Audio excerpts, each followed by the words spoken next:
For the first time this election cycle, Donald Trump is leading Joe Biden in every single one of the swing states. I don't want to freak you out, but there's just a little over 9 months until Election Day. I know, it's insane. We just finished the New Hampshire primaries. Next week, we've got the Nevada and Virgin Island caucuses for the Republicans, and then later in February, the South Carolina primary. And before you know it, we're going to have the conventions and the general election 9 months away.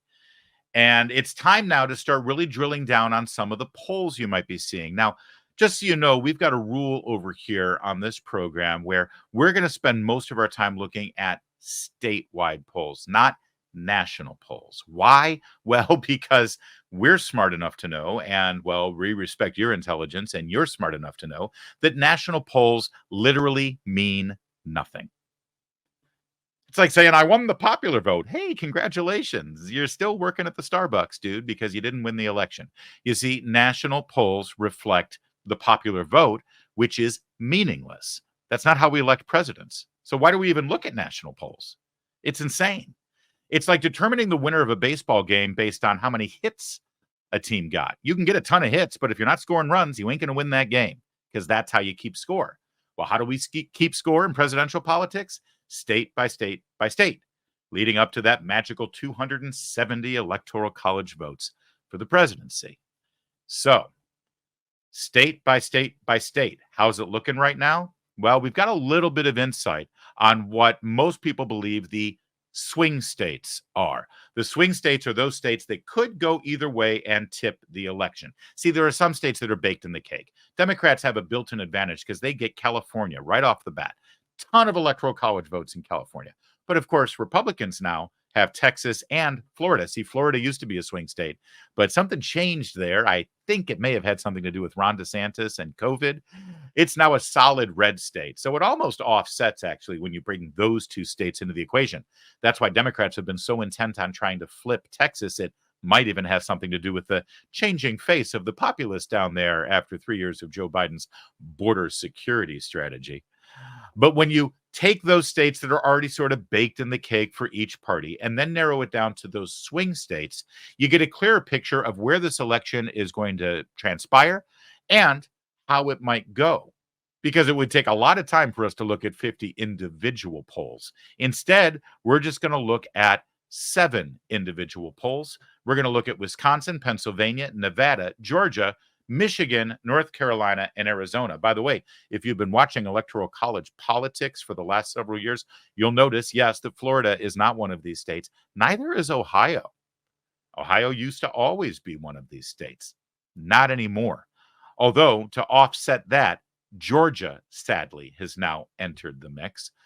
Although, is Georgia really a swing state? I know they went for Biden, allegedly, last time around. And I know that they've elected Democrat senators now the last couple of times. But Governor Kemp, the Republican, he's been able to master that state lately. And Stacey Abrams, what is she doing right now?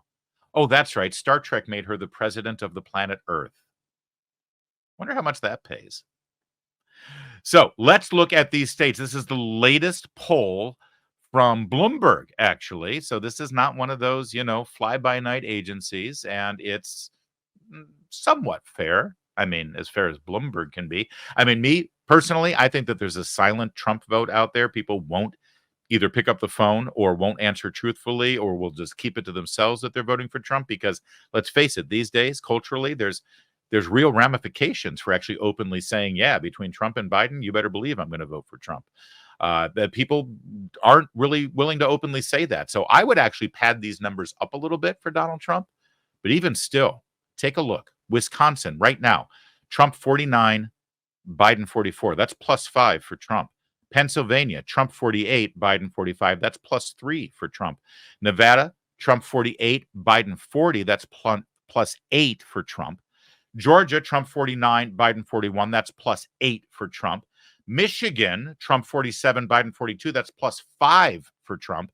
North Carolina, Trump 49, Biden 39. That's +10 for Trump. We might have to take North Carolina off the swing state list eventually.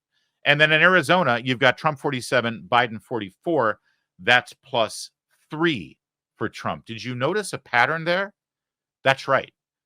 For the first time this election cycle, Donald Trump is leading Joe Biden in every single one of the swing states. By healthy margins, by the way. Every single one of the swing states. And by the way, this is after one of the most negative media news cycles that any public person, let alone a political candidate, has had to suffer. In the last 12 months, the negative press that Donald Trump has gotten from all of these bogus indictments and bogus investigations, the politically motivated jihad that has been run against him. And somehow, not only does he emerge, but he's actually triumphantly emerged according to these polls. If the election were held today, the Electoral College map on election night would look like this.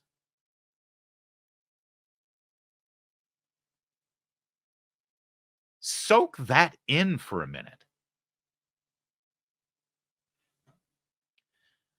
The number is 313 to 225.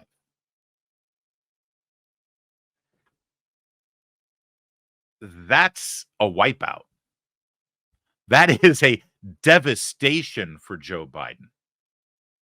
It's one of the reasons why a lot of people are thinking that Joe Biden might not actually eventually be the nominee for the Democrats come November. And if the polls continue to trend this way, that's really going to become a serious reality.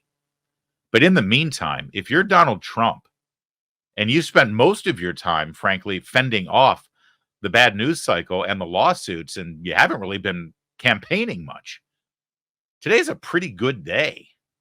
And if you're an American who's looking for a change in this country and a 180 turn from the international crises, the wars in the Middle East and in Eastern Europe, the crisis at our borders and the crime in our streets and the devastation in our education system and the incredible collapse of our economy, from the housing market to interest rates to the employment question to inflation, if you're looking for a change, pretty good news for you too.